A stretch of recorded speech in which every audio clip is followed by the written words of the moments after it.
Law 3. Huwag mo agad ipakita ang tunay mong plano. Kapag alam ng iba ang plano mo, pwede ka nilang pigilan, gayahin o sirain bago ka pa kumilos. Kapag tahimik ka, mas kampante sila at hindi nila alam ang susunod mong galaw. Halimbawa, may plano kang mag-improve sa sarili mo at mahilig ka mag-my day at mag-post ng progress mo sa social media. Nakita ito ng kaaway mo. Kaya nakaisip siya ng paraan para pabagsakin at siraan ka. Pero kung low-key ka at hindi ka nagbabanggit ng plano mo, iisipin lang nila na wala kang ginagawa. Ang diskarte? Huwag ipakita sa public ang plano at progress, lalo na kung hindi pa panahon. Gulatin mo sila sa result na ginawa mo.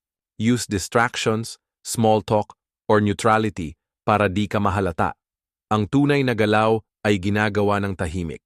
Kung itatago mo muna ang iyong tunay na layunin, di ka madaling maagawa ng idea.